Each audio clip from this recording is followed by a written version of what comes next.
Right, so on this little installment, I wanted to go over something that is so often overlooked, even by people that have been doing this for years and years and years.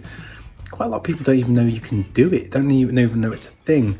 Bolt-on modifications, trying to get an extra 10 horsepower is commonplace, but not many people actually take gearing seriously, or even though it's something you can improve quite easily. You can go down the route of aftermarket stuff, but there's ways we've in the past, for instance with the S2000, you can actually use a Kia Sportage final drive to basically increase your gearing. So your final drive obviously is the number that your gearing is multiplied by, so it's really important.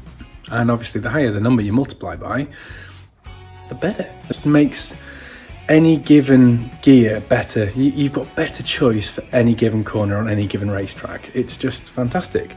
And yes, like I say, you can go out and get aftermarket ones, but there's often an easy way to use a mix and match of OEM parts. So with these cars, NC MX5, you've got a 5-speed car and a 6-speed car. So the 5-speed car comes with a final drive of 4.1 and the 6-speed car comes with a 3.7. So obviously if you've got a 6-speed car and you use the 5-speed 4.1, brilliant. Yeah, it's going to increase your gearing. And if you have a 5-speed car, it's already got the 4.1. So what you do is you take the 5-speed out and you put the 6-speed in. I got the 6-speed for relatively cheap, 300 quid I think it was, which often people spend on, you know, a back box or an intake. And I tell you, that gives more character and wakes up the engine so much more than those mods. So the reason I did it, the clutch had started to slip pretty much the first kind of little skid I went for, it was instantly slipping, so I knew it was something I was going to have to do. So with that, I opted for a stage 4 clutch kit along with a super lightweight flywheel. You can get a couple of different weights. I think the OEM one's around 7 kilograms, whereas I've tried to get them below 4 kilograms. So I think this one's 3.8, and just makes everything super urgent on the downshift blips.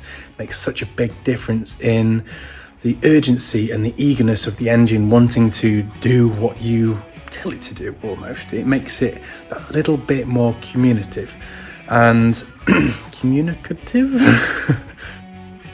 So with that, when I was fitting the clutch, you might think it's overkill. The stage 4 clutch is rated to like something like 400 horsepower.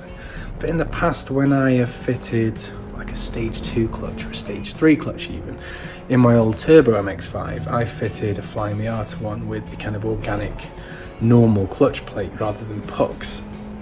And although that was rated high, I think it's also down to the use as well, because that didn't last anywhere near as long as you would expect. So I opted for a pucked one this time, which granted isn't quite as easy and nice to use. It's a little bit more grabby. You do get used to it, but it just gives me the safeguard to know that I can give it a bit more abuse, and on track it's going to do me proud. Again, with the lightweight Fly, I touched upon it being eager and more abrupt.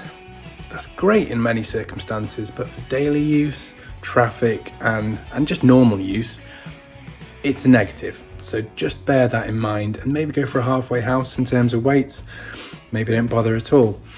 On the turbo application of this little boy, I actually think it's been a negative. I sourced the lightest flywheel I could. It's actually 3 kilograms bang on, that one. And with the turbo, it's made it harder to operate because it's so abrupt. It's a good thing in the naturally aspirated cars most of the time, but in the turbo, I actually didn't like how it took away some of the fluidity of the car. If that's making any sense to anyone, I'm sorry, I'm not too great at explaining some things, and this is probably one of them. So I think one thing I would say with the gearing is I don't think you'll get in it and go, oh my God. I think what will actually happen is you'll just think, yeah, this feels like it should from the factory. It's not something that makes it insane or you'd be ripping through the gears. I mean, I put a 3.9 in that bike engine car and it would top out at 115. That did seem silly.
And I did that to mimic how, as closely how that engine would rev in a motorbike. It was great at Cadwell and Blyton. Everywhere else, it would just run out of puff quite quickly. And again, with the little turbo, I've got a 4.1 in that, and you see so many people turbocharge them and instantly put a 3.6 in. And I understand to some degree why you would do that, but I just love close gearing. It just feels so electric and so on it.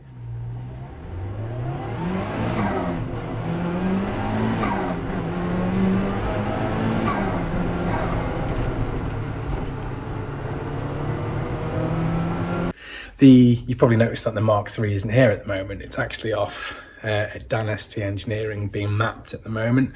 I'll go into that. I've been filming all of that, so we'll go into that properly hopefully next week. I'll do a quick video on adding character to the cars, basically what I did quickly to add character, and royally failed if I'm honest, but as you've probably seen, I've gone a bit more extreme with my measures to try and get this thing rewarding me for my kind of input over Christmas.